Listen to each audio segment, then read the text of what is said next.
Hello, everyone, and welcome to the New York Empoleon's Week 1 battle of the PCL Season 4, sort of Season 3 again. Based on how much of actually Season 3 happened, we're going to just call this basically Season 3, but it's Season 4 based on the numbering system, so that's what I'm going to write in the titles and stuff, but there was no Season 3. Anyway, we are taking on Chris, or Remorsology, coach of the Bridgeport Boombursts this week. If you do not know who that is, definitely go check out the description. If he's uploading, then his link will be in the description below. And if he's not uploading, then I'll just have the PCL Discord and you can come hang out, and then you can chill with Chris and talk to him about how you liked his sets and what's going on. His team is Jolteon, GMax, Cinderace, Flygon, Urshifu, Rapid Strike, Kingdra, Diggersby, Slurpuff, Pelipper, Jellicent, Eldegoss, and Pincurchin. So, Battle of the Urshifus Week 1. Pretty funny that worked out that way. But, looking at his team right off the bat, first thing I notice, he has literally zero Psychic Resists at all. Just none. And that's really useful when you have a GMax Hatterene that can just click a Psychic move, get Psychic Terrain up, and continue to do more work.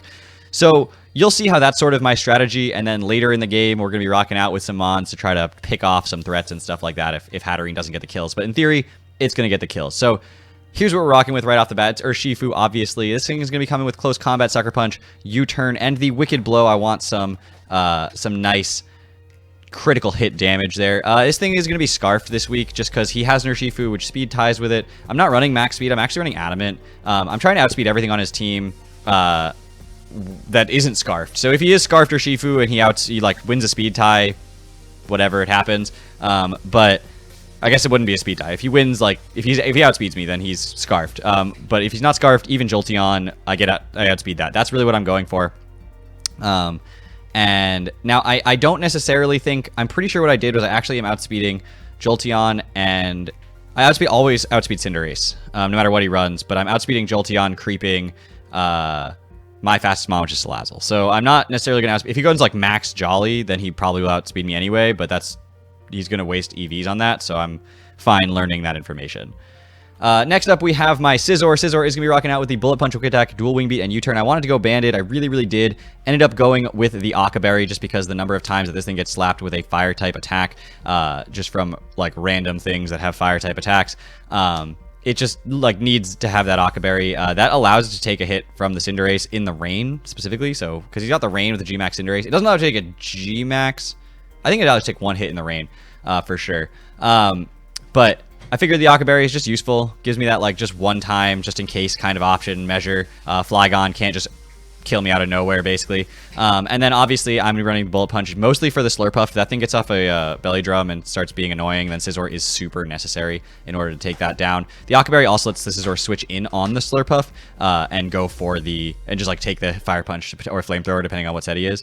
And is going to just let me have the Scizor be a nuisance for a while. The Quick Attack is better against 90% of his team. That's why I ran it as well as the Bullet Punch, since Jolteon resists, Cinderace resists, Kingdra resists, Pelipper resists, Jellicent resists both, but Pincurchin resists. So I was like, there's so many resists to Bullet Punch, but I need it for the Slurpuff, because otherwise that thing can literally just win the game. So I have to have both. I really wanted to run Swords Dance or something, but I couldn't justify it. And then Dual Wing Beat is there for the Urshifu and the Eldegoss and stuff. And then U-Turn is just pretty nice to have. This thing and the Urshifu can just kind of spam U-Turn for a little while, try to get his team worn down, get myself into a good position. Next up is my GMax Mon. It is GMax Hatterene, and it is going to be rocking out with the Expanding Force this week for the first time. I'm getting a chance to see the animation. I haven't actually seen it yet in-game. Trick Room, Draining Kiss, and Psyshock. I don't care about any of the moves besides Trick Room and Expanding Force. Literally get this thing in. If it's healthy, click Trick Room. It should be healthy, right? Switch it in safely. Click Trick Room. It can take one hit, pretty much for sure. Expanding Force then claims GMax Psychic claims a kill, and then as soon as I go, it's 3 turns and Trick Room's 4, so I come back down and Expanding Force hits one more time. So as long as it doesn't have the Pincurchin to take away my Psychic Terrain after I set it up, Expanding Force should claim. Basically, I should get 4 kills in Trick Room. There's just no reason not to. He literally doesn't even have a resist. He has no Dark type, no immunity, and he has no resist. He's no Steel type. So if I misplay this, then we've got problems. But as long as this thing can come in and take a hit, then get up to Trick Room, then we're fine. Next up is my Trevenant. Now, Trevenant is also Trick Room, mostly to help facilitate the that side of my game plan, right? Because his team is relatively quick. He's got the Jolteon, Cinderace, Flygon, that all outspeed Urshifu, that all sort of outspeed my entire team, as well as the Swift Swim, Kingdra, and stuff. So, pretty quick. So I figured having a second Trick Room option is great. This thing shuts down the Diggersby pretty well, takes hits from that as pretty well. This is also my GMax Cinderace answer. As long as I'm at full health, the Sash will proc. I can get a Trick Room up. And that wastes a turn of his GMax right there. And then I underspeed, I guess. Can potentially Poltergeist if he's still G-maxed, or if he's not G-maxed, then I Destiny Bond and am able to... if he Sucker Punches, I don't die, and then he has to choose whether he wants to go for an attack and kill me, like a Sucker Punch and kill me, or take the Poltergeist on the following turn where it will kill. So that's really a counter Cinderace, and if Cinderace is handled by something else, then I will deal with the Diggersby with this, but this is not like a win con. Gets a Trick Room off like one time, dies to the Cinderace, then brings in my Hatterene safely, which is kind of nice.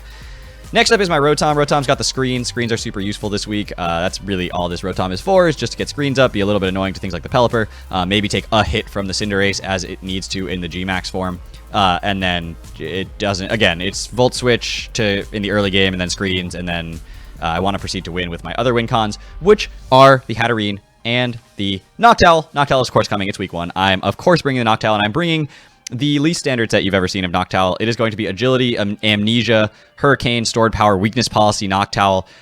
It at +2 with an Amnesia. So I'm running enough speed to outspeed Jolteon, Creeping, Salazzle at +2, and then I'm also running enough Spadef so that I can take a Life Orb Thunderbolt comfortably after like a U-turn from the Pelipper or something. So Agility, Amnesia, take the hit, then I get +2, +2, +2, +2. Stored Power is doing a whole ton of damage, Hurricane's doing a whole ton of damage, and we just see where I can go from there. This may not win the whole game.